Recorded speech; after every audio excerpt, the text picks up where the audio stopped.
Salut à tous, c'est Morgane du Labo du Skieur. Je suis en train de tourner les vidéos pour la formation et j'avais envie de vous partager quelque chose, une question qu'on m'a souvent posée et que je me suis souvent posée, c'est pourquoi les bons skieurs skient bien avec tout type de ski? Alors, si vous êtes comme je l'ai été il y a 4-5 ans et que vous êtes déjà posé cette question, mais bon sang, comment ça se fait que moi, si j'ai pas les bons skis qui vont bien, alors j'avais commencé très rapidement à mettre des skis de slalom, etc.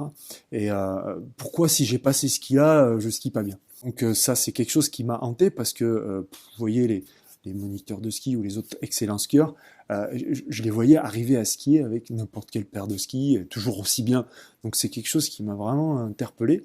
Et je pense avoir trouvé un début de réponse aujourd'hui, puisque je suis passé de l'autre côté de la barrière maintenant. Je voudrais dire qu'il y a des skis sur lesquels il est beaucoup plus facile d'apprendre, de progresser et de se perfectionner, parce qu'ils sont facilitateurs, parce que on utilise un ski spécifique qui va vraiment avoir des caractéristiques qui font que tout se passe de manière la plus efficace et la plus simple possible. Et contrairement au ski un peu plus large ou plus long ou autre, mais c'est là qu'on apprend et qu'on comprend et qu'on ressent ce qu'on a besoin de ressentir.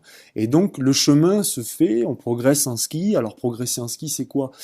Être de plus en plus à l'aise sur les pistes de plus en plus pentues, arriver à ajouter à sa palette de skieurs plutôt que de faire des virages brossés, dérapés, de commencer à mettre les skis sur l'écart et à faire du carving.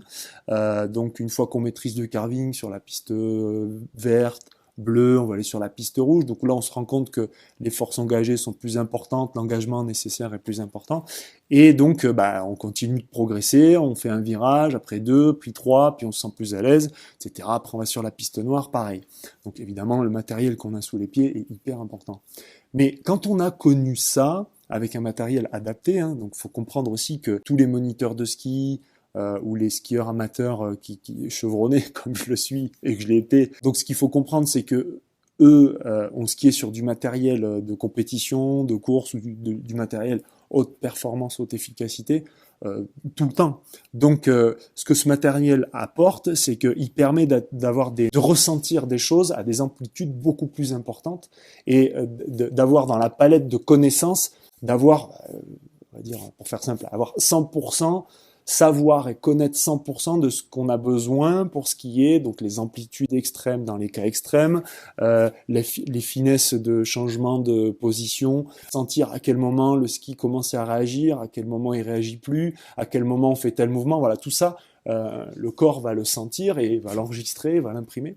Donc c'est beaucoup plus facile pour des skieurs expérimentés de prendre n'importe quelle paire de skis et de skier bien tout de suite, alors que vous ou moi quand je l'ai été, vous aurez peut-être un peu plus de mal parce que le ski change, mais c'est surtout que plus le ski va changer, donc plus large, plus souple, moins ci, moins là, plus long, plus hors piste, plus polyvalent.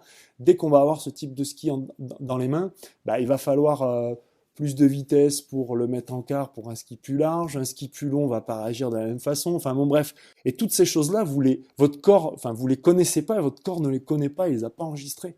Donc vous ne savez pas, votre corps ne sait pas, votre cerveau ne sait pas, qu'est-ce qu'il doit faire de plus ou changer pour que le matériel réagisse de la même façon. Et donc voilà pourquoi les skieurs expérimentés peuvent bien skier avec n'importe quel ski, parce que de suite ils sentent qu'il va falloir aller plus vite, que ça va, s'il met tel montant d'angle sur le ski polyvalent, eh bien, ça va pas faire le même résultat que sur son propre ski, donc il va falloir qu'il en mette un peu plus, mais ce skieur-là sait comment en mettre un peu plus et en même temps bien s'équilibrer, pas tomber vers l'intérieur, bref, il y a tout ce phénomène-là. Donc voilà, je voulais partager ça avec vous parce que c'est quelque chose que j'ai trouvé très intéressant à comprendre et je pense que ça peut être très intéressant à savoir pour vous aussi. Donc, je vous remercie d'avoir suivi cette vidéo. Comme d'habitude, j'ai besoin de votre feedback, donc n'hésitez pas à me laisser dans les commentaires si vous avez aimé ou pas cette vidéo, ou si vous avez des questions. Et je vous dis à très vite pour la prochaine. Bye bye.